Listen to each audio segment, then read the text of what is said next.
Muy buenas tardes. La Oficina de Igualdad de Género les da la más cordial bienvenida a este concierto del talentoso músico Diego Herrera, reconocido en el mundo artístico por sus dotes como tecladista, quien hoy nos ofrece el concierto titulado Música en Silencio. Este concierto se lleva a cabo en el marco del Día del Padre y en la búsqueda de promover una reflexión sobre la conciliación entre la vida laboral y familiar, a fin de que hombres y mujeres compartamos las labores del cuidado y la atención de las hijas e hijos. Hemos seleccionado la obra de Diego Herrera, toda vez que él buscó estrechar la relación con su padre a través de la música, exaltando el vínculo entre padres e hijos. Sin más, recibamos con un fuerte aplauso a Diego Herrera.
se oye así?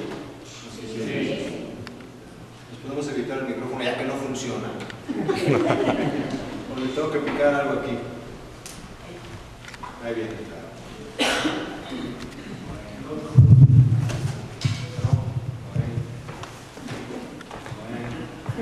Yo preferiría usar micrófono, pero...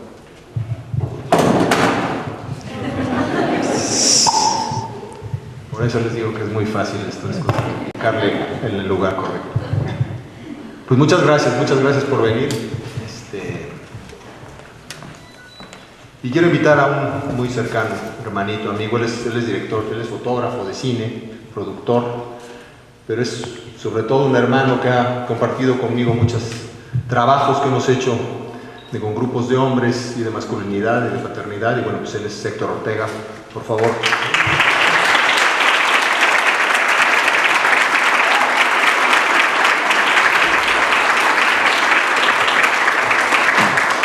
A ver si tú sí latinas. Buenas noches, muchas gracias. Pues un poquito la idea de lo que queremos platicarles es un poco la historia de cómo surgió este disco. Y tiene que ver mucho con la relación con mi padre. Que bueno, yo creo que todos los hombres tenemos una relación a veces complicada con el padre, amorosa pero complicada, pues, y en mi caso pues fue así. Yo soy el tercero de 5 hermanos, tengo 2 hermanos mayores, 2 hermanas menores, y bueno, en el momento en que yo decido ser músico, en aquellas épocas, porque ya tengo mis añitos, aunque no lo parezca, en ese momento le digo a mi padre que yo quiero ser músico, y él me dice pues que tenía la opción de irme al conservatorio, que era una formación de música clásica, o me conseguía chamba en un banco de cajero. Y yo no quería, en ese entonces yo tenía la idea de que los músicos clásicos dependían mucho del papel, y yo quería improvisar, yo quería tocar jazz, yo quería tocar música popular. Entonces pues no le acepté ninguna de las dos a mi padre y me tuve que ir de la casa, ¿no? Pero en ese momento hago como decreto en querer pues demostrarle a él que lo que yo pensaba y que mi camino era el correcto y que yo se lo iba a demostrar, ¿no? Entonces hay toda una parte pues que tiene que ver como con competencia, con eso, con decirle lo que yo pienso está mejor que lo que tú piensas. Cuando él me lo dijo mucho tiempo, ¿no? Pues es el papá le dice al hijo cómo tiene que ser la onda, ¿no? Pero llegó en ese punto, pues yo juré, pues, que le iba a demostrar a mi papá que lo que yo había decidido estaba bien y lo que él me quería imponer estaba mal. Y bueno, pues fue una cosa que me ayudó mucho tiempo, porque crecí, me esforcé y trabajé, y estudié, quise hacer las cosas bien para tener éxito, pero también tuvo un precio muy caro, pues, porque es de estos decretos que uno hace en la vida que luego se te quedan. Y me daba cuenta de que mi padre había muerto hacía 3 años y yo seguía peleándome con eso, ¿no? Entonces, pues son decisiones como costosas, pues, ¿no?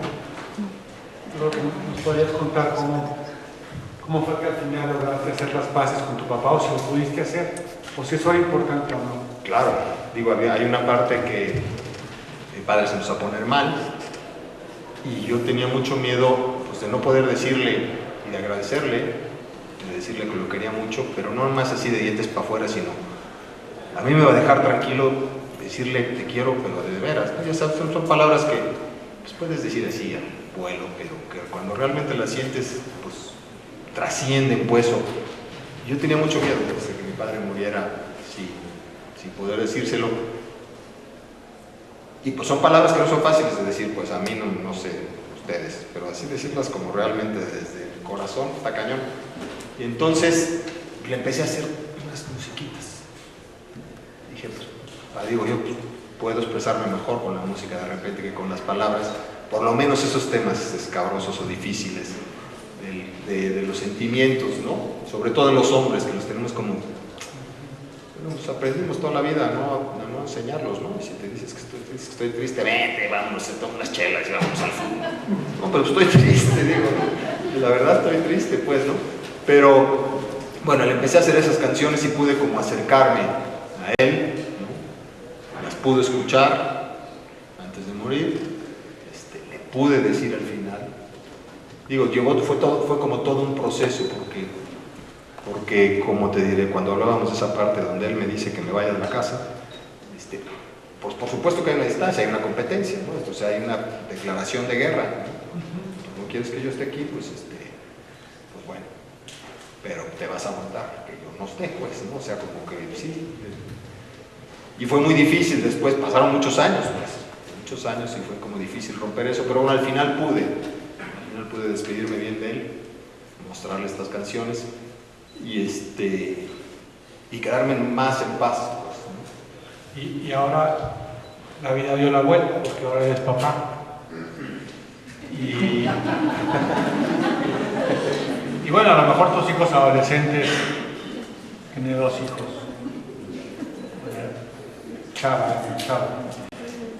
Y ahora la vida te pone en otro lugar, ahora eres el papá el que tiene que decir cómo hacer las cosas, a qué hora sí, a qué hora no.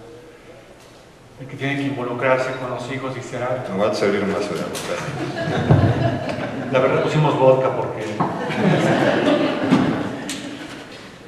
Bueno, ahora te toca a ti ser el que ponga límites o el que diga, que ponga su visión del mundo.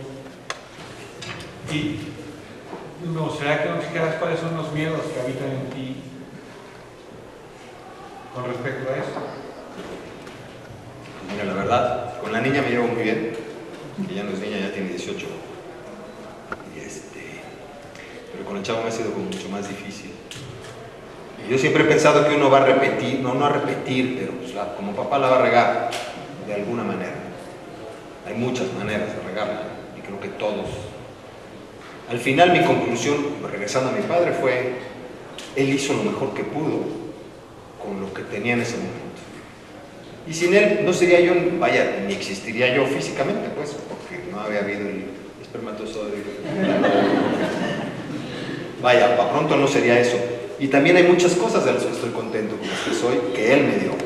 Entonces el balance al final era ese, pues, o sea, después de debatirme, enojarme con él y pelearme y todo esto, ponía yo las cosas en la balanza y decía yo, pues tengo mucho más que agradecerle que recriminarle o como se diga, ¿no? Y ahora, pues, yo sentí que, bueno, yo como chavo, ahora que soy papá, dije, pues voy a tratar de hacerlo, por lo menos que no les falte a mis hijos lo que a mí me faltó. Entonces yo sentía que me faltaba como más contacto físico, entonces los abrazos, los besos, ya, aunque me pongan así el cachete acá, ya ni ruidito hagan el beso ni nada, ¿no? No sé si el beso así, digo, están en la adolescencia, ¿no? Pero como buscando esa parte que no les falte. Seguro les van a faltar otras, ¿entiendes? Y siento que pues, es un camino complicado, no es tan fácil desaprender lo que has aprendido durante tantos años, ¿no? Lo que más busco es que me tengan confianza. Yo hacía pactos con mi hijo de decirle, mira, yo te voy a dar chance siempre y cuando me digas la verdad. No estoy seguro que me lo está diciendo. Pero por lo menos esa era mi intención, pues, ¿no? ¿Y qué pasó cuando tu papá se muere, tú puedes hacer las paces y gran parte de tu vida de que tuviste la enorme oportunidad de ser un feliz cajero en Bancomer o ser este músico que eres, era una especie de guerra por demostrarle a tu papá quién eras y de repente esa guerra pues ya no tiene oponente? Pues hay muchas cosas que son así en la vida, yo creo, que no nos damos cuenta. Yo te podría decir que de alguna manera sigue esa intención. Él murió hace 5 años y de repente me cacho como con esa tecla pegada, ¿no? Y no me ha sido fácil, pues no me ha sido fácil quitarle de encima. Y tiene mucho que ver con poder conocerte a ti, con observarte, con saber cómo reaccionas, pues. Por supuesto, la parte de despedirme bien y de decirle que lo quería mucho y que le agradecía mucho lo que había hecho por mí, pues ayudó, ¿no? Pero no es tan fácil, porque pues uno aprende cosas y se las graba, ¿no? Y sobre todo una como esa, porque esa me dolió mucho, la verdad, o sea, pues sí dije, hijo de tu... Vas a ver ahora, ¿no? Ok, me corres de la casa y tengo la misma justicia que con mis hermanos. Pues ya saben, ¿no? Cada quien tendrá unas historias parecidas.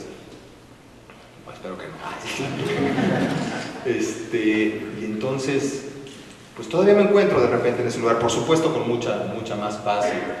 Y eso ayudó, ¿cómo te diré? Como para poder, me llevó todo un proceso de poder realmente decírselo. Y bueno, pues ver a tu padre muriendo, pues también te mueve. Y sabiendo que si no lo haces en ese momento, pues quién sabe si lo puedas hacer, te afloja un poquito, ¿no? Porque somos bien duros, los hombres somos con armadura, pues, ¿no? Entonces, bueno, ahí va, eso va, creo que mucho mejor, sobre todo porque ya no tengo al enemigo, ya se fue. Entonces, pero bueno, son cosas que de repente tú decretas en tu vida. Pues no te las quitas tan fácil de encima, ¿no? Y ya son como condicionamientos, como ya ni siquiera las piensas, las haces automáticamente, ¿no? Es como esta parte de exigirnos todo el tiempo, de no poder ver pues lo que sí eres. Estás viendo todo el tiempo lo que no eres. Eso me parece bien interesante con respecto a lo que te pasó a ti, porque pues hacer carrera en una institución financiera, en un banco o en una casa de bolsa, pues es un camino interesante, es un camino también de vida, puede dar un montón de cosas. Y hacer una vida como músico, pues también es una vida interesante y es una vida que puede dar también un montón de cosas. Lo que yo te preguntaría al respecto, porque tiene que ver con lo que estabas diciendo, es, ¿tú crees que ser músico fue más un acto de rebeldía? Un acto que tenía que ver en la lucha contra tu papá, o en esa lucha y esa rebeldía también había una búsqueda de ti,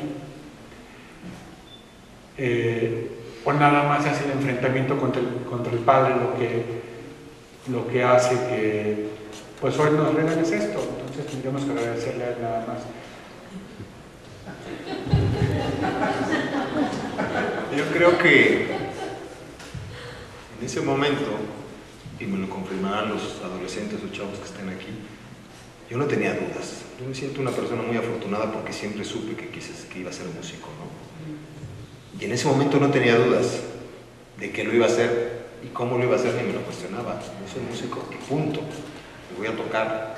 Y como que los sueños los persigues. Y luego te vas anquilosando, ¿me entiendes? Si te embarazas, bueno, si te embarazas, valga la pena decirlo de esa manera, aunque por supuesto que son las mujeres las que se embarazan, pero habrá que considerar que nosotros también. Y tienes unos chavos y entonces empiezas a pensar cómo vas a sacar el mes y empiezas a hacer unos comercialitos y a grabar no sé qué y ahí yo creo que empiezas a perder la brújula, pues. Pero en ese momento yo tenía clarísimo. Entonces, para mí es eso. Como muchos chavos saben, si yo quiero ser, mi hija dice, yo voy a estudiar cine. Oye, pero que no sé qué, que vas a acabar igual que tu papá. Que estudie una carrera, ¿no? Pero ella es lo que quiere, lo tiene clarísimo y va por todo, ¿no? Y creo que eso lo perdemos. Lo perdemos y de repente llegas a los 50 años y dices, ¿qué quiero yo? Ya lo sabes. Ya lo sabes porque estás pendiente de lo que necesita tu esposa, de lo que necesitan tus hijos, de lo que te están pidiendo en la chamba, ¿no? Yo me acuerdo de una fiesta infantil que estaba ahí una vez. Estábamos 3 cuates ahí y uno dice, a ver, tú no tienes ya ninguna bronca de lana, ¿qué quieres ser? Y uno dijo, pues yo soy piloto de Fórmula 1. El otro dijo, pues no sé, bombero, no sé algo. Yo quiero ser piloto de avión. Yo no pude contestar eso. Decía, pues ¿cómo es posible que no sepa qué me gusta hacer a mí? ¿No? Y creo que de repente te vas perdiendo en eso. Como hombre, como ser humano que tiene que sacar la chamba y que alimentar a los chavos y que jugar un rol, te vas como perdiendo ahí y se te va la vida. Entonces yo creo que de adolescente tienes como muy claro tus sueños y vas por el mundo entero y Marte y Júpiter también, o sea, voy tendido, ¿no? Y creo que sí tenía mucho que ver con una parte de rebeldía, de dice, ah, sí, pues ahora te voy a decir cómo. Vas a ver que como lo voy a hacer es como funciona. A eso me dediqué, pero bueno, vamos a echar otra. Vamos a echar otra placa. Vamos. Vamos a tocar, esto se llama Caullumari.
¿Por qué se llama así?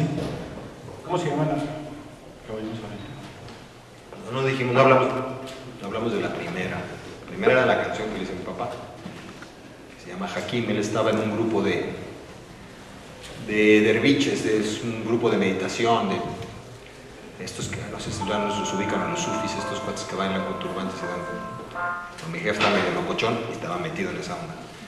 Y Hakim es doctor, él era doctor, entonces bueno, está dedicada a él. Y esta, Caullomari en Huerárica, que es el idioma huichol, quiere decir venado, que es mi animal de poder, que bueno, esa es otra historia de chamanismo y otras cosas, pero bueno, en la que hemos estado muy conectados. Y pues es una rola que me hice yo para mí. La verdad, y me costaba como mucho trabajo, porque yo sentía como que era un trabajo una cosa muy egocéntrica. ¿Cómo te vas a dedicar tú una canción a ti? Pero pues sentía que me la merecía, fíjate, o sea, tuve que pasar por muchos lugares antes, como en el trabajo, para poder ver lo que yo sí era, pues, ¿no? O sea, poder ver en mí que yo creo que somos bien exigentes, pues, con uno. Y como decíamos hace un rato, uno está siempre pensando en lo que falta, en lo que el otro cuate tiene, que tú no tienes, en los errores, ¿no? El otro día escuchaba que el ser humano tiene 60,000 pensamientos al día, más o menos. Entonces, una parte del trabajo es como controlar esos pensamientos, que no se vayan siempre para el mismo lugar, porque siempre se van para el mismo lugar.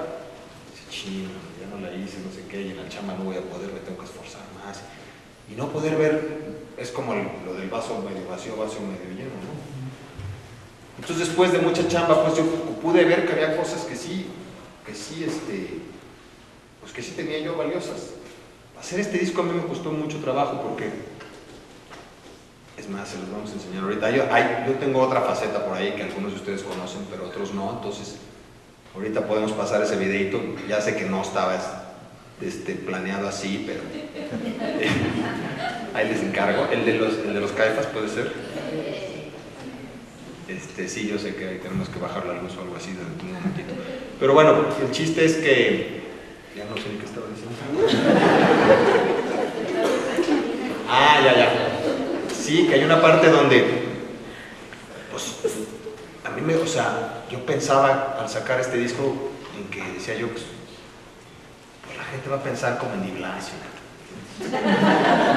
la verdad, porque yo tampoco soy así, no toco así, y eso no es lo mío, ni tengo la técnica, ni me gusta. Pero me daba mucho miedo eso, pues. O sea, ahorita van a ver, yo participo en una banda bastante famosa, pues. Ya estamos. Échate el pedacito ese es un videito como de 45 minutos y se continúa.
mucho más trabajo esto.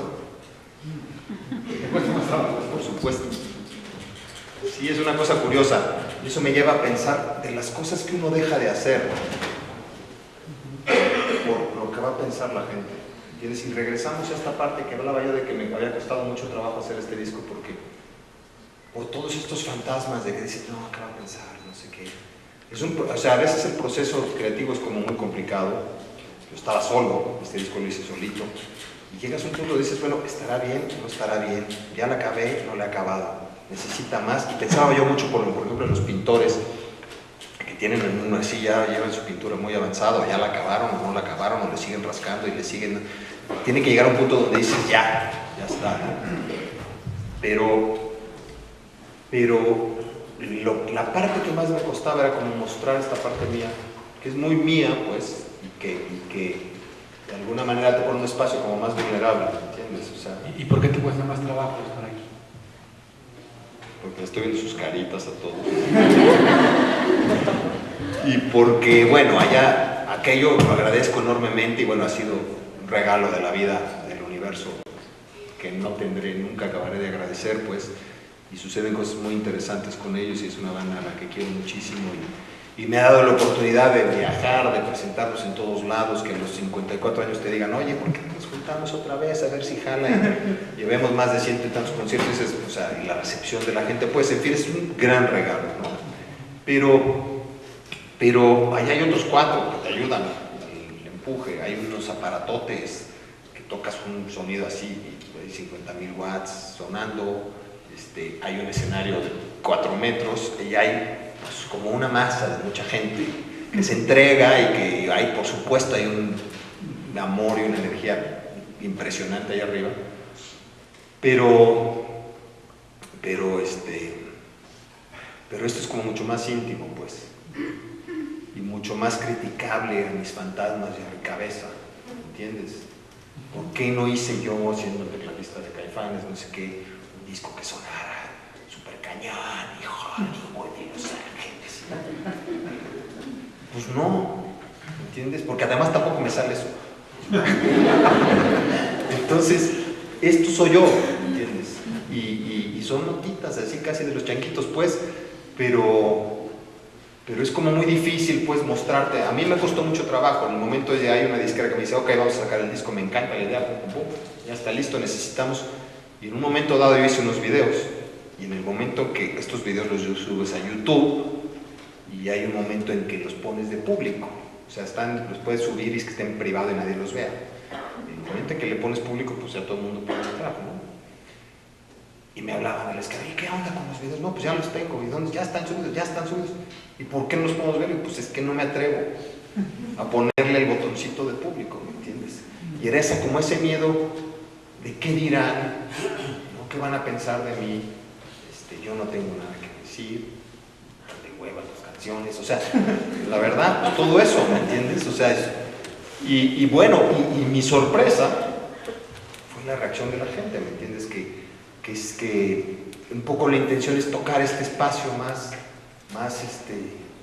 humano. Digamos que esa fue la letra que más trabajo te costó tocar, después de haber estado tocando 30 años tetras con Caifanes y otras tetras. Digo, de otros grupos.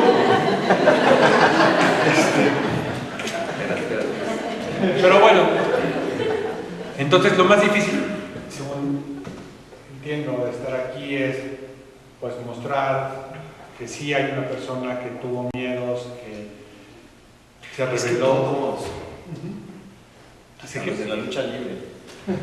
O sea, la verdad, Hulk y todos tenemos miedo. Todos tenemos miedo, ¿entiendes? O sea, y los hombres, por supuesto que lo tenemos. Además que nos han enseñado a ocultarlo lo más posible. Y se nos olvida, pero es una parte bien importante nuestra, pues. Una parte bien importante que además, sin ir más lejos, se empieza a convertir en enfermedad por estar ahí atorada, ¿entiendes? Y hay muchas cosas que no hacemos por eso, que nos contenemos de hacer. De repente pensaba, vas en el coche así, se te cierran el periférico, te le cierras todo, ¿no? El cuate se pone como energúmeno y dices, bueno, ¿por qué estar enojado? Pues él está enojado con él, solito, y no tiene con quién echar lucha contigo, o uno lo echa con los hijos, ¿no? Cuando los chavitos no se pueden, ¿no? Y la verdad uno está enojado con uno, porque no está haciendo lo que quiere. Bueno, esa es mi teoría, no sé. Creo que a veces también puede ser que perdemos el rumbo de lo que queríamos, ¿no? Como tú decías hace rato, uno se vuelca hacia afuera a construir esta imagen de, yo también tengo hijos, el papá que provee, el papá que puede, del que es buen padre, buen hijo, bueno.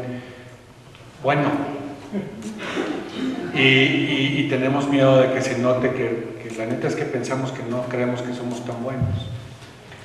entre muchas otras cosas que no queremos que se noten y se nos escapan por todos lados, ¿no? Se notan cañón. ¿Tú crees que no? A mí no se A ti no. Oye, platícanos, ¿qué pasó después de que te saliste de tu casa? Pues ahí me quedé sin papá. No se había muerto, pero me quedé sin papá un poco. Y después de ir observando, me di cuenta cómo uno va buscando figuras paternas, ¿no? Entonces, bueno, hay unos músicos muy importantes en este país que se llaman los Toussaint. Y yo tocaba con Fernando, el baterista. Y me dijo, pues mi mamá te puede rentar una cama. Y dije, pues suena bien, por lo pronto no me va a costar tanto, ¿no? Y pues total, acabé en casa de ellos. Y ahí estaba Eugenio, un pianista que murió hace unos 3 años, algo así. Excelente, un musicote. Y entonces pues yo me lo agarré como de mi papá. Él lo sabía. ¿Él sabía? ¿Eh? ¿Él sabía? No. Esa era mi historia, de yo solito. Dije, puede ser como... Y bueno, con esta figura de ser un gran músico, ¿me entiendes? Y conocer los escenarios. A mí, esto me da miedo. Ya no tanto ahí voy, ahorita ya dije, mira, ahí voy más o menos. Pero me da mucho miedo, pues me impone mucho, es un instrumento que me impone mucho por historias con mi abuela, que tenía un piano enorme, que los niños por supuesto no podían tocarle ni las patas, ¿no? Y luego esta parte con Eugenio, ¿me entiendes? Que era un músico tan serio, ¿no? Entonces yo, vivíamos en una casa ahí, chiquita, pues, yo me citaba en la escalera, a la vueltita que no me viera él estaba ahí tocando cosas de Scriabin, que es un compositor ruso muy complicado, ¿no? Y me acordaba yo de ver las partes donde la regaba, en fin, estaba ahí como pues estas cosas de chavito que luego también las dejas de hacer cuando eres grande, o sea, de admirar cañón, ¿me entiendes? O sea, de que se te caiga la baba con un tipo y pues que sientas todo esto, así como en el fútbol, que el otro día estaba viendo, que el señor yo perreando en la tribuna y dices, pues qué padre, o sea, qué padre tocar esos espacios, ¿no? Tenemos tan reprimidos. Y bueno, yo ahí veía a Eugenio como pues, un señorzote, ¿me entiendes? Bueno, no tanto de edad, sino de musicote, un cuate que es lo que yo quisiera hacer, todo esto, ¿no? Y bueno, viví con ellos, aprendí muchísimo, viví unos años con ellos, luego ellos se fueron de México y yo ya agarré mi onda, ¿no? Y me desconecté, pero de repente me entero que muere. A pensar y acordarme de todas esas épocas y de todos esos rollos y digo, yo aprendí mucho de él. Él ni siquiera lo sabía. Como muchas veces no sabemos, el otro día hablábamos de eso. ¿Influyó en ti? Por supuesto, en su forma de ser, en su disciplina al tocar, en muchas cosas, ¿no? Yo creo que de chavo tú tienes muchos papás. Bueno, ese ha sido mi caso. O cuando no tienes tu papá te da un pedazo, pero hay otras figuras paternas que agarras de otros lados. Pues esa es mi experiencia, ¿no? Y ahora que me he puesto a pensar en esto de la paternidad y eso, digo, pues sí, por supuesto, ¿no? Entonces en ese momento pues me agarré de ahí y cuando muere yo dije, chinga, pues yo aprendí muchísimo de él. No era mi maestro, nunca me dio una clase, nunca me dijo, a ver, es menor en vez de mayor. No, vivíamos como así compañeros de casa, ¿no? Y se me ocurrió hacerle una canción. Ya la había hecho la de mis papás. Y entonces dije, pues mira, pues le puedo hacer una rola a Eugenio, ¿no? Y entonces hice esta canción y durante ese tiempo pues llevé muy buena relación con ellos. Ellos tienen una banda que se llama Sacré. Yo era el que cargaba los amplificadores. Y ahí íbamos así de tamemes, ¿no? Órale. Pues digo así, uno empezando, pasa por todos los puestos, ¿no? Y entonces me ocurrió escribirle a Enrique. Le dije, oye, pues yo decía, Enrique me va a mandar a la fregada. ¿Quién es Enrique? Enrique es su hermano. Ellos son hermanos, son 4 hermanos: Cecilia, cantante; Enrique, bajista; Eugenio, pianista; y Fernando, baterista, ¿no? Y ahí tienen yaceros, algunos están fuera de México ya, pero músicos, enormes músicos, de mucha tradición en el jazz en este país. Y pues yo nunca pensé que yo podría tener el nivel como para hacer una canción donde Enrique tocara, pues. O sea, no me llevan tantos años, pero sí me llevaban unos años y me llevaban mucha carrera, ¿no?, de músicos. Entonces pues yo era el chavito que acababa de llegar a la casa y los veía y decía, wow, esto es, ¿no? Y entonces pues le mando por mí la canción, le digo, oye, pues es una canción que compuse para tu hermano y la va a escuchar donde quiera que esté, pues mándale unos besos musicales, mándale, dile lo que quieras, lo va a escuchar. Es una buena respuesta.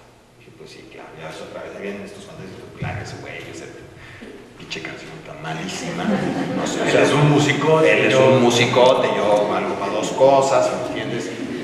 Por supuesto, ya sabías que iba a pasar, ¿para qué lo hiciste, no? ¿Para qué expongo mi corazoncito para que me lo pateen? Como siempre, no, pues siempre sale igual. Ya estábamos en Colombia, un año después. Cosa que me ayudaba a mí también para no editar esto, por el miedo a mostrarte una vez más. Entonces dije, no, pues hasta que lo mande Enrique, yo no hago el disco, ¿no? Un año pasó. De repente estábamos en una gira ahí con los Caifas y ¡ping! No manches. Enrique, este cuate, me manda o sea, ahora puedes mandar los pedazos. Yo le mandé el piano para allá y lo pone en una grabadora, graba encima y me manda el bajo de regreso, ¿no? Y bueno, estábamos en Colombia, entonces yo nada más podía oír el bajo. Entonces como que no tenía la figura, no tenía la película completa, ¿no? Es como te ponen el diálogo, este diálogo y tú no estás. Entonces pues es así como que chido. Pero bueno, dije, no manches, ya lo tengo. Lo tocó, se tomó el tiempo de hacerlo, ¿no? Pues total, regresé a México, lo pegué con el pedazo de mi piano. Y pues fue una cosa muy bonita que me acercó mucho a esta parte. Y entonces decidí hacer un video, invitar a Enrique, él vive en Estados Unidos, invitar a Enrique a grabar, a hacer, bueno, ya teníamos la grabación del disco, digamos. Entonces quisimos hacer unas sesiones en un estudio. Me gustaría ponerles este video que hicimos con él, ya que no está él aquí, pues lo podremos ver. Nada más antes de que todo eso, una pregunta, ¿y si fue cierto que le parecía chafa la...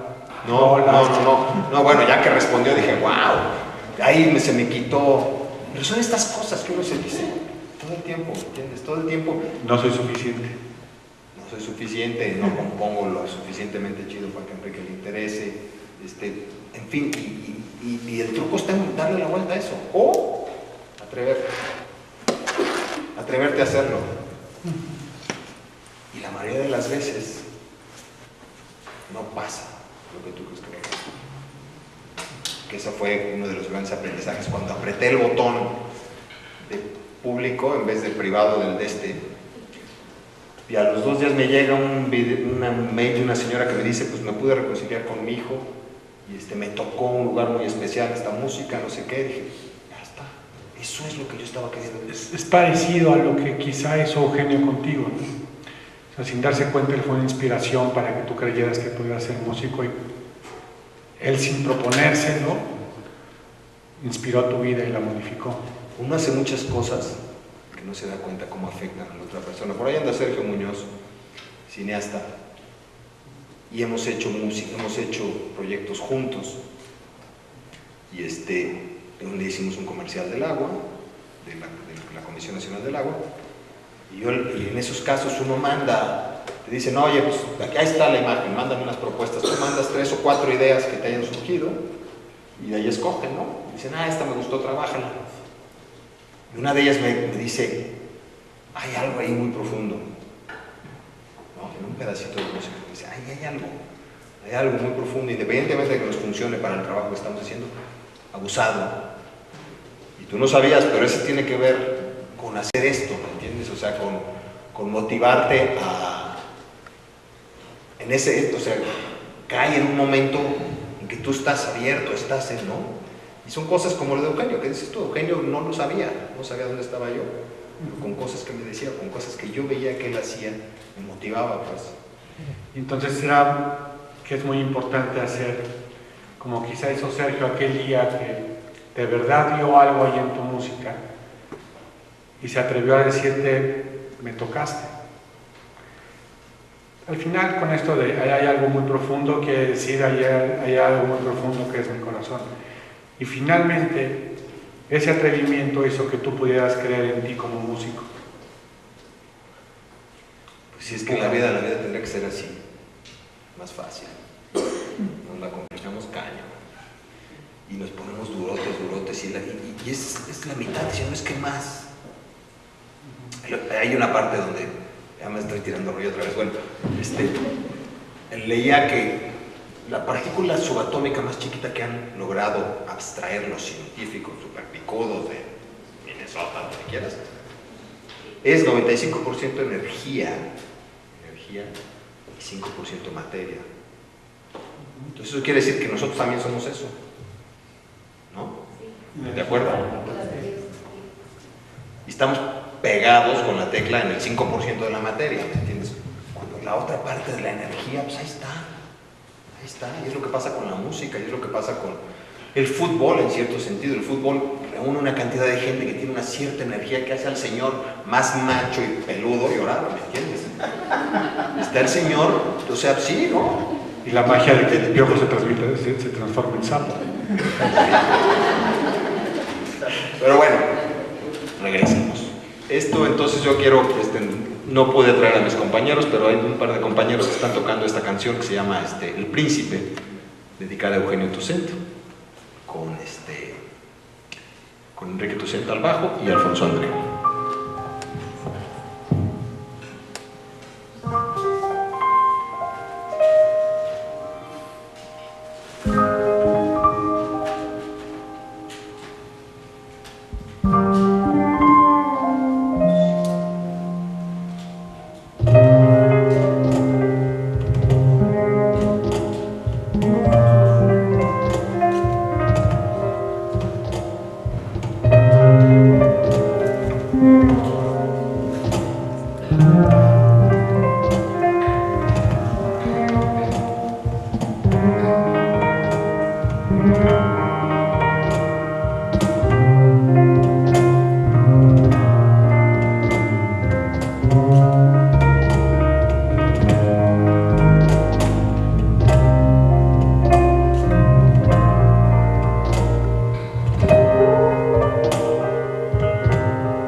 ¿Te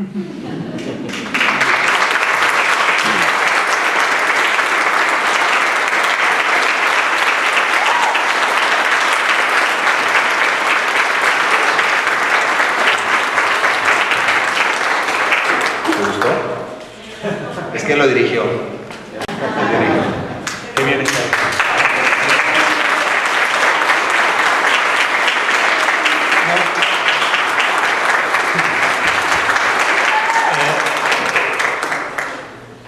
Quisiera que nos platicaras un poquito sobre por qué sí es legítimo regalarse una rola, por qué es legítimo, tú puedes hacer música, puedes dedicarte una canción, por qué sí sería legítimo darnos cosas a nosotros mismos, por qué no sería un acto de egoísmo. Híjole, eso no debes contestar tú, porque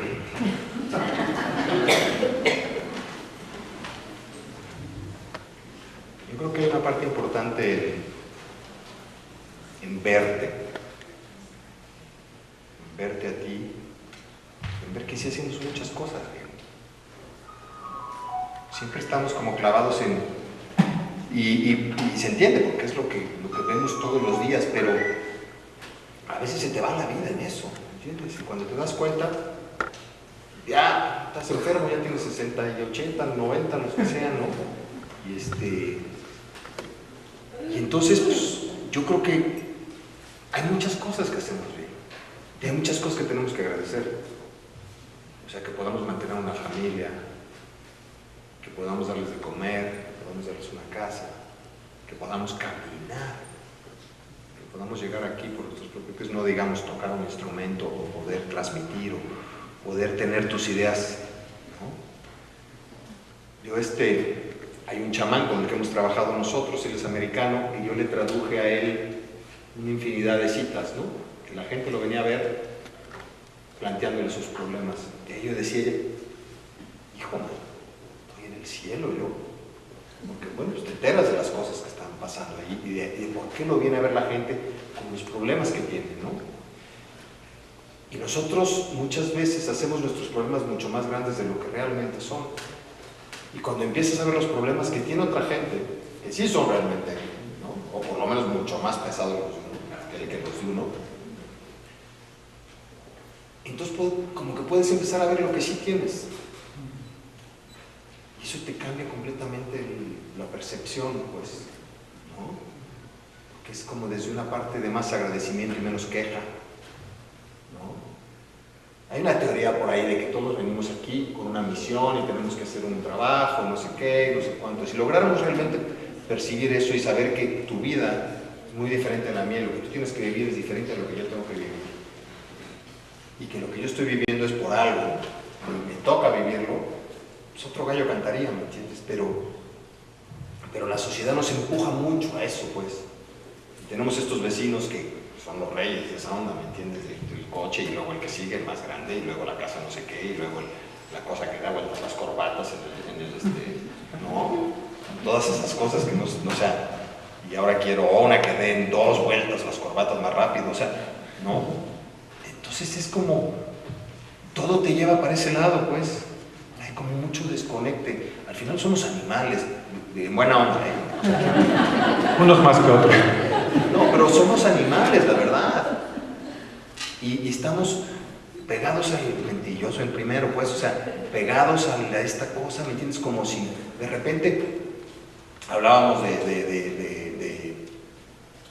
qué país me dijiste que te daban un año como papá para la paternidad en Austria. Me estaba platicando él porque están haciendo, es una cosa que están haciendo aquí en la SRE, pues, no les van a dar un año. No les van a dar un año, pero nos platicaban que en Austria al papá le daban un año con sueldo para cuidar a su chavito, y a la mamá creo que 3. Y que de repente los papás no sabían qué hacer con ese tiempo, desde estar con la esposa un año,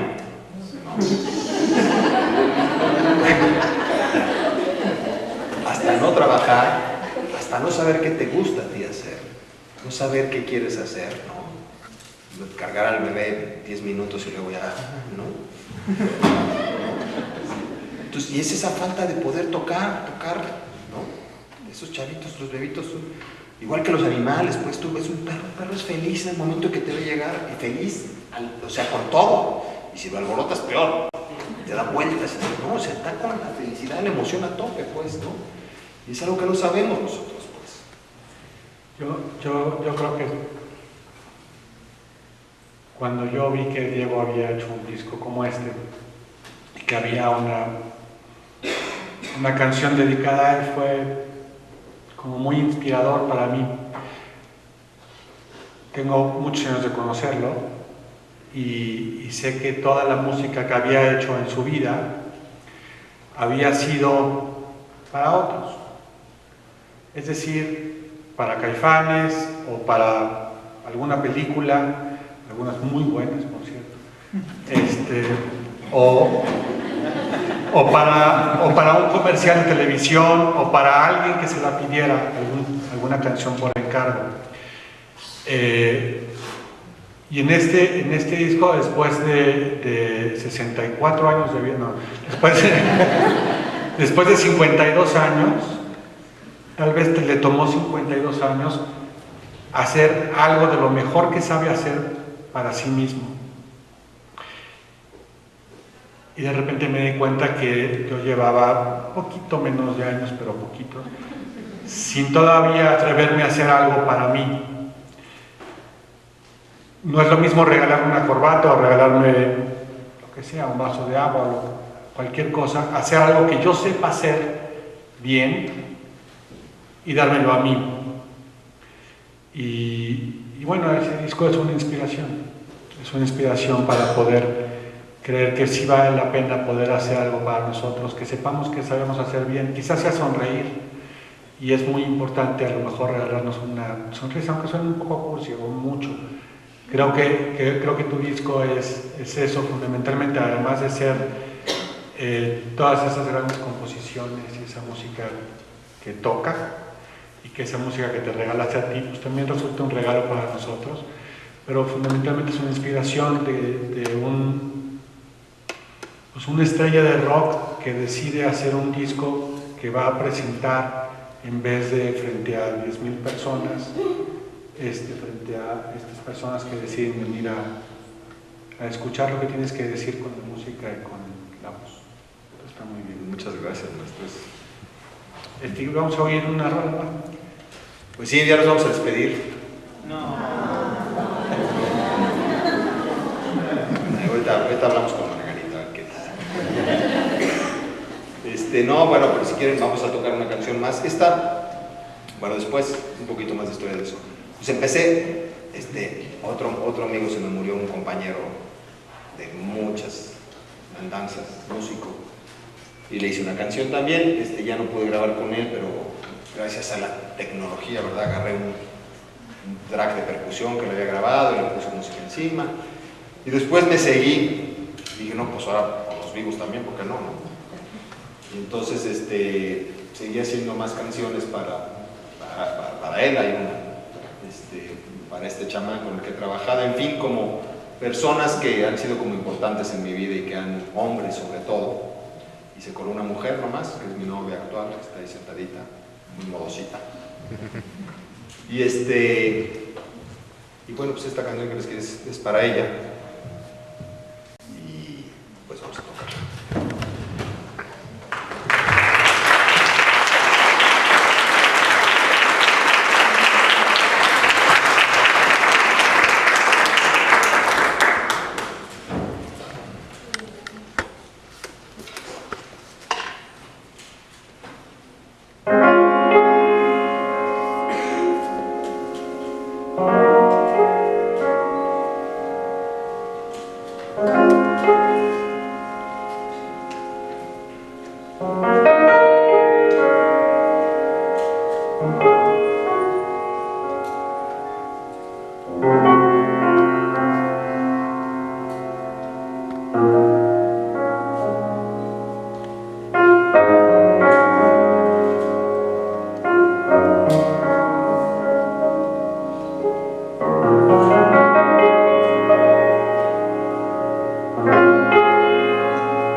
Ya nos dieron 30 segundos más.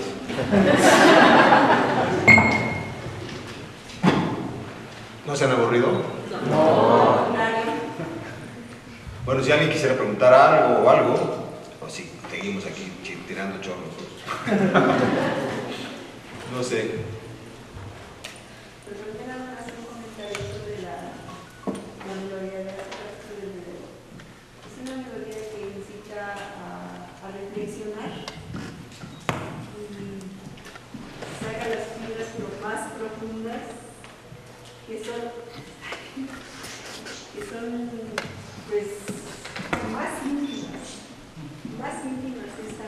esas fibras que uno lleva por dentro toda la y saca a flote toda la emoción, o sea, un momento de soledad con uno mismo para reflexión.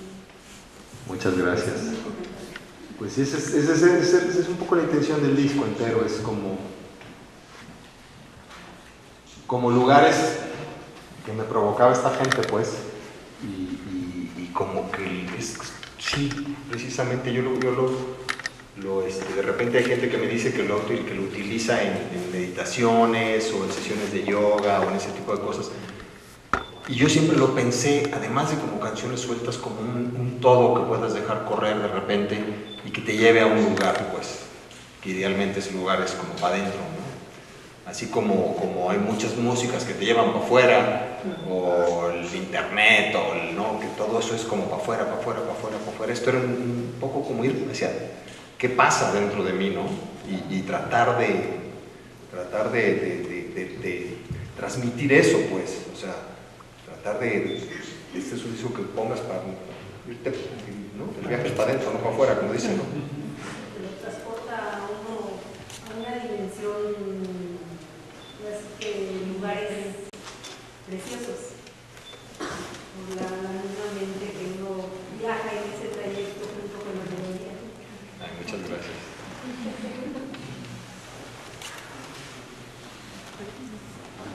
Bueno, yo no tengo una pregunta. Cuando hiciste este disco, digamos que es una parte diferente a lo que hacías antes, pues, digo, es una melodía hacia ti, hacia tus amigos, personas que quieres. Gracias. ¿Qué pensabas más que nada en el momento de hacer este disco? O sea, pues yo sé que pensabas en todas las personas, pero más que nada, ¿cómo te atreviste o por qué lo hiciste hacia esas personas que tanto querías y más que nada hacia ti mismo, este tipo de música? Gracias. Mira, yo siempre hay una parte que siento que con la banda, por ejemplo, hay todo un aparato, ¿me entiendes? Con el grupo. Y hay, ¿no? Y sintetizadores y, en fin, mucha gente y mucha producción y camiones y, en fin, ¿no? Y yo quería algo mucho más sencillo. Hay una parte del piano a mí que, como les decía, mi abuela tenía uno en Cuernavaca, era un piano tan bonito como que este es una chulada, yo no sé quién lo ha tocado, tiene que tener unos 40, 50 años. Tan precioso este piano. Es que los pianos guardan al ejecutante. Te lo juro que los que han tocado aquí, chido. Y esta mujer mi abuela, perdón, tenía un piano de cola completa enorme. Yo de chavito soñaba que ese iba a ser para mí. Y que yo, como no tenía un cuarto compartido con mis hermanos, pues yo iba a dormir abajo del piano. En fin, estas eran mis historias, ¿no? Pero entonces, ese piano era intocable. Porque pues éramos niños, ¿no? Y bueno, entonces había como mucho respeto. De hecho, la primera vez cuando hicimos este video, yo me vi sentado ante ese piano, que es un piano enorme también donde grabamos. Era como, esta es la segunda vez que yo toco un piano en público, porque me impone como mucho respeto. Hay una parte que se me hace como, haz de cuenta que fuera como ir a su mesa o al orgánico, ¿no? Este es el orgánico. Es un sintetizador, pues, un sintetizador reproduce lo que un piano hace. Pero esto está hecho de madera, ¿me entiendes? Con unas cuerdas de 2 metros que vibran, que generan otra energía. Yo quería eso. Yo quería algo como mucho más sencillo, mucho más que me parecía que iba a ser más fácil transmitir musicalmente de esa forma lo que yo quería, que era entrar en este espacio, provocado por la historia de mi padre, después provocado por la historia de Eugenio, ¿no?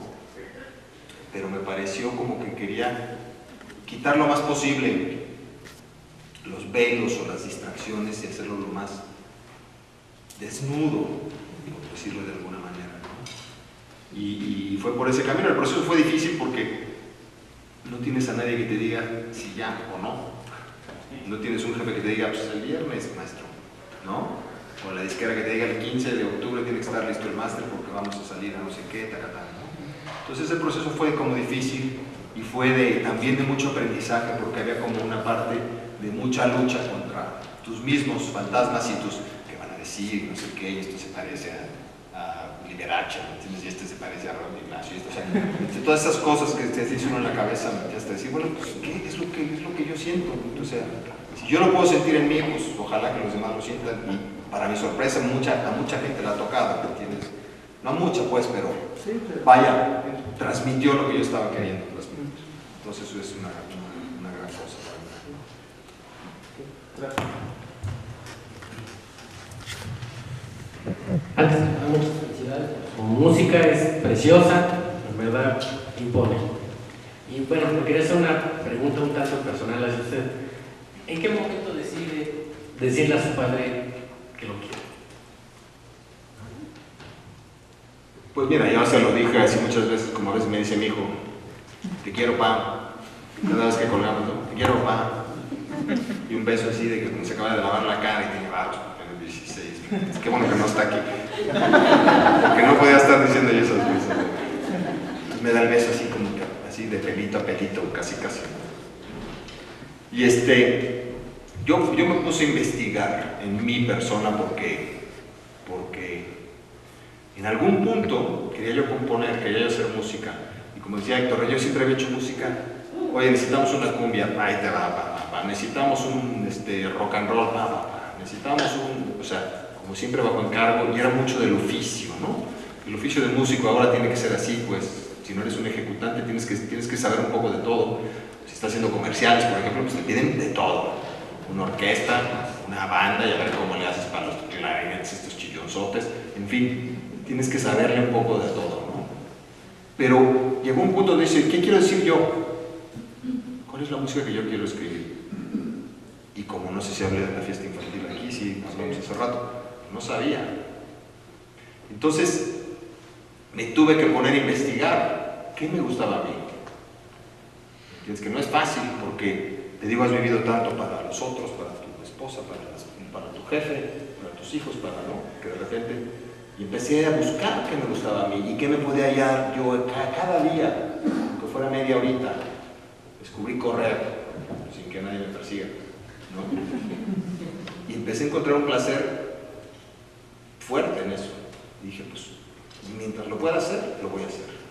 Y es una forma que para mí, empezar el día de esa manera, me cambia completamente el humor y la forma de encarar el día, ¿no?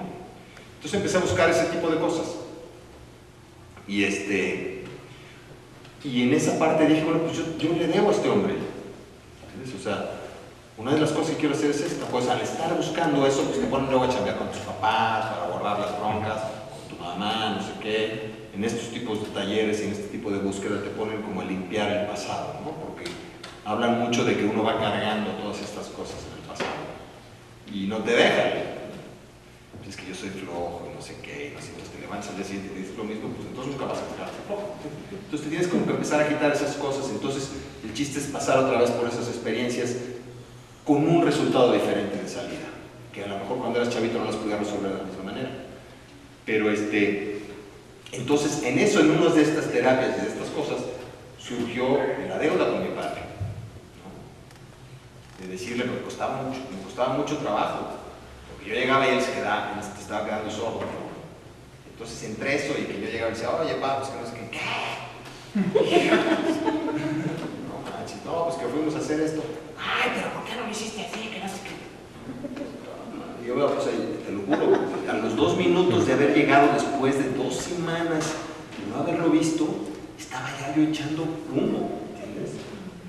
Muy complicado, pues, muy complicado. complicado. Y yo decía, de repente, cuando nos empezamos a volver viejitos, nos vamos a ser como niños. Desde el bañar casi, hasta el capricho, ¿entiendes? Hasta el berrinche. O sea, yo siento que es como, y la poca movilidad, todo esto, ¿no?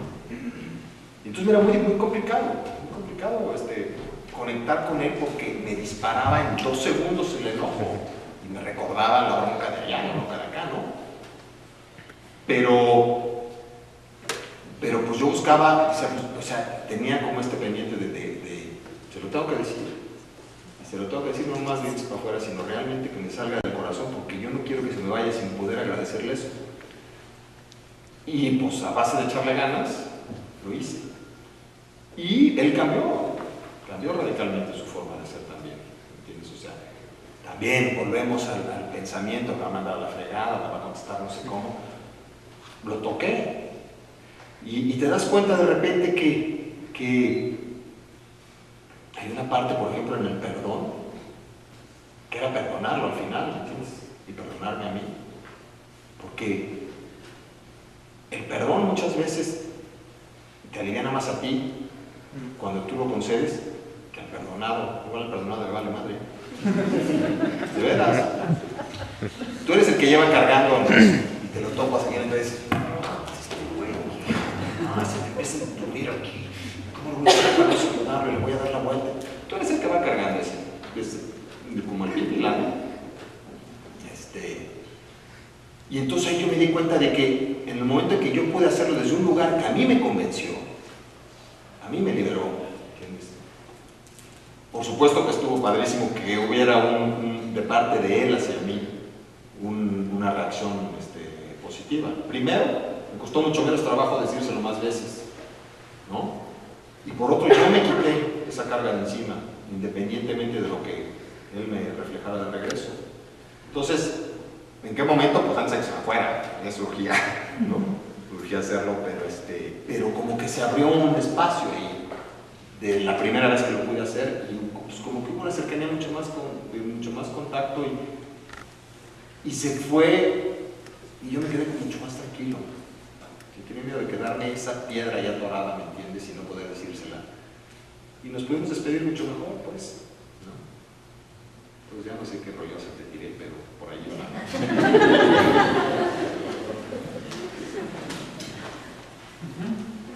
Antes de este proceso el perdón, todo eso, ¿alguna vez tú confrontaste a tu papá?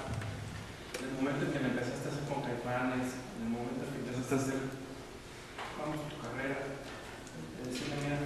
Claro, era una guerra, una lucha descarnada, ¿entiendes? O sea, en muchos años que me distanció muchísimo de él.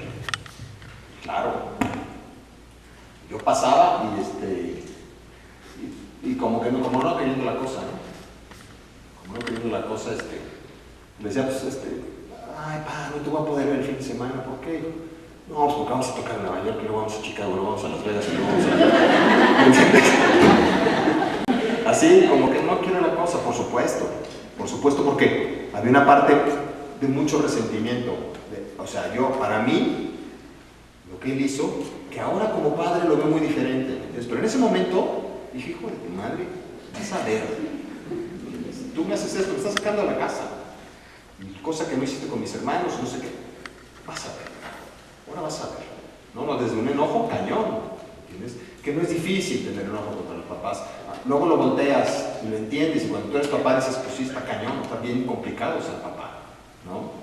Y bien complicado abrirte, y bueno, una gran cosa de los chavos es que hasta cierta edad aceptan el amor, padrísimo. Y también les tocan los fregadazos porque no les es fácil defenderse, pues, ¿no? Broncas con tu esposa y pues, pum, le toca a ellos, ¿no?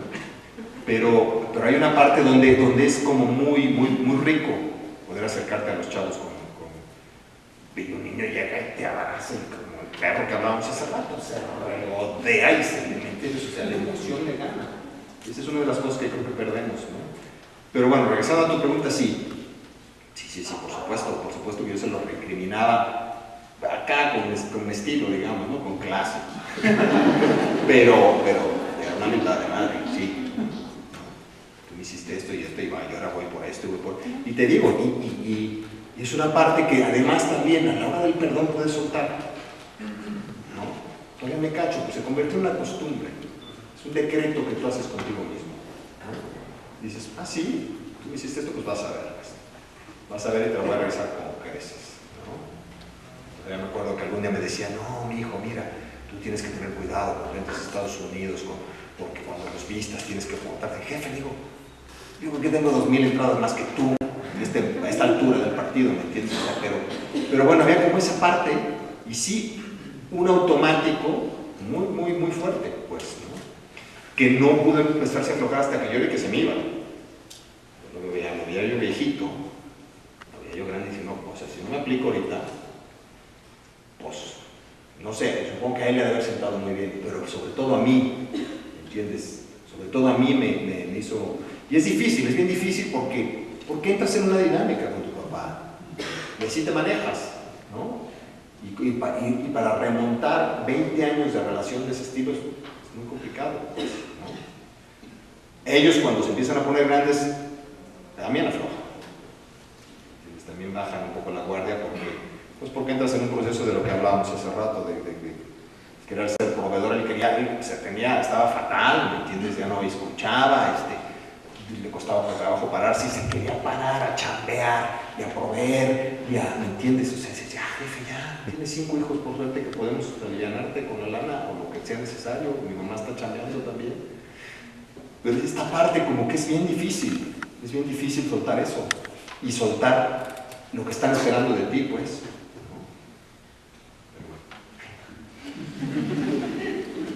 Una emoción negativa te llevó al éxito. ¿Qué hubiera pasado si tu papá no te hubiera sacado de tu casa?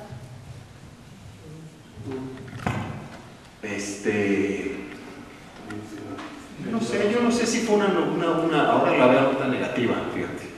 Fue negativa mi reacción en ese momento como adolescente que puedo ver en mi hijo, ¿me entiendes? Mi hijo, además las 27 horas de las 24 que tiene el día. No sé,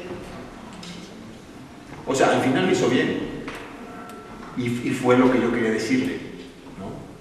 Hubo muchas cosas que me cayeron de la patada, que me dolieron, que me lastimaron, ¿no? Que me alejaron de ti, pero si tú pones todo en la balanza, por supuesto que la mayoría, te digo, yo toco lo que toco y soy quien soy, gracias a ese decreto. ¿Y quién me hizo hacer ese decreto? Mi padre. ¿Entiendes? O sea, yo dije, sí, pues me voy a romper la madre. Y le voy a dar con todo para demostrarte que mi camino es el correcto. Porque al final no fue la escuela. Yo entré a la Escuela Superior de Música 1 año y punto. Sino además me hice al sentadito, ¿no? Entonces, por supuesto que tiene una connotación súper positiva, pues. Y si te digo, al final pones en la balanza, pues soy quien soy, ya no regresemos al óvulo y estas historias. En el crecimiento, pues lo que él hizo estuvo bien, sobre todo, ¿no? Él me platicaba una vez que decía, es que iba con un taxista y le decía al taxista, es que mis hijos son medio flojos y no sé qué, y no sé cuánto, ¿no? Y pues ahí siguen en la casa mis hermanos, porque a mí sí me botaron rapidito. Y le decían, ¿usted qué tenga que hacer? Le preguntaba al taxista. Y el taxista decía, no, usted nomás se tiene que morir. ¿Cómo sí? Sí, lo único que les hace falta, chavos, es que usted no esté. Para que vean de lo que se trata la vida y salgan a rifársela, pues, ¿no? Entonces, sí, fue una cosa negativa, muchos años en mi vida que me alejó de mi padre, pero al final, pues soy quien soy por él, en muy buena medida, ¿no?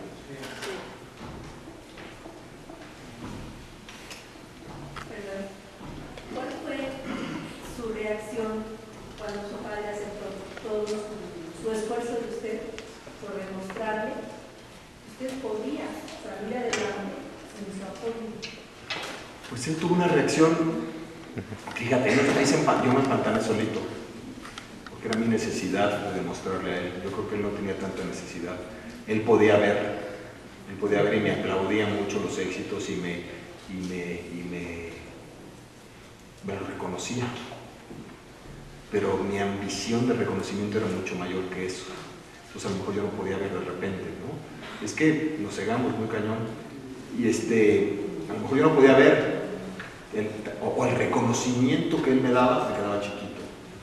Pero por supuesto que lo reconoció y me aplaudió muchísimo y pudo ver conciertos de Caifanes y todo, ¿no?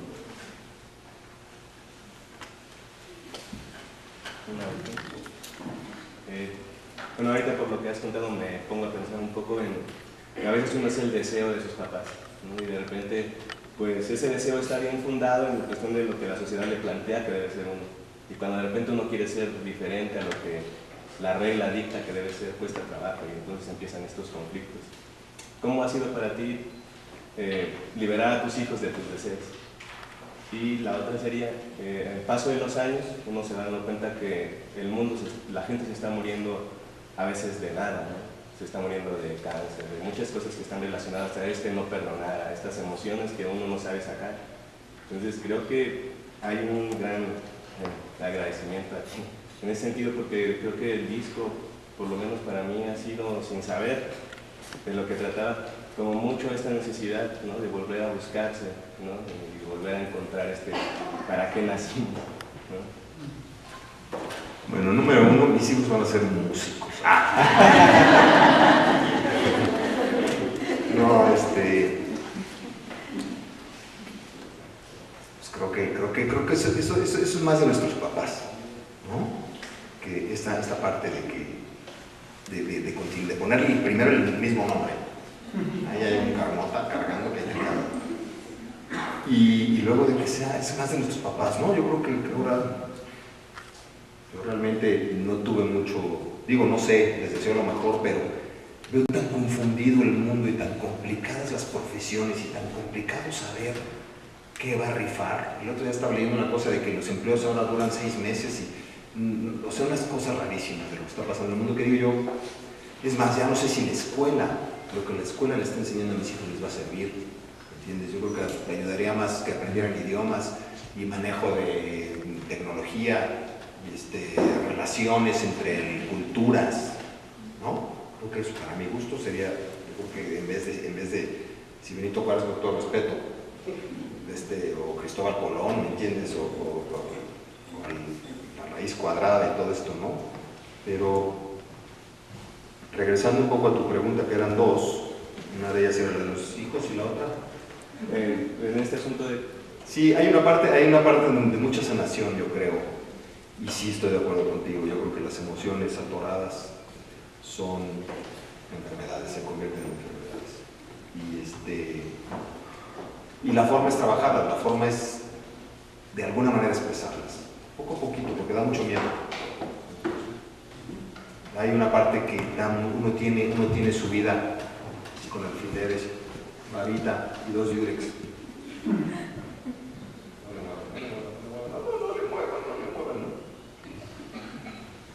Y pues sí, si no te echas un clavado, que a veces es doloroso, pero ¿cómo te diré?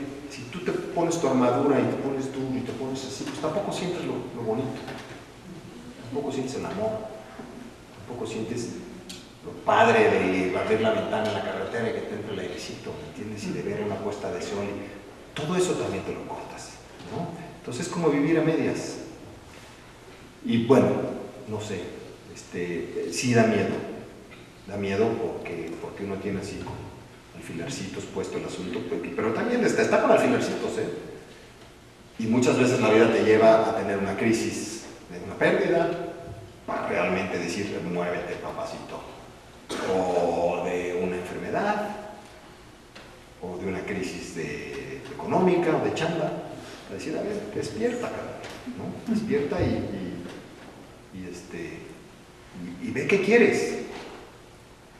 Esto llega, esto, ¿me entiendes? O sea, otra de las cosas que he aprendido de esto es, si tú lo haces desde tu corazón, número 1, vas a dormir tranquilo. Y número 2, va a llegar a lo mejor a 5 personas, pero llega.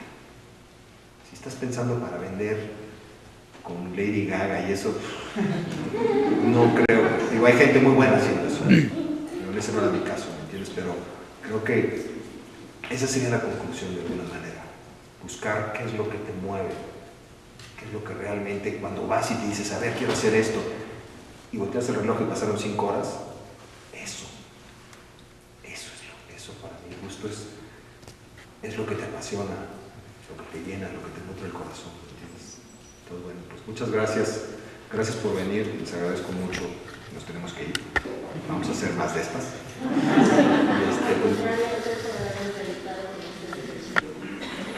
Muchas gracias.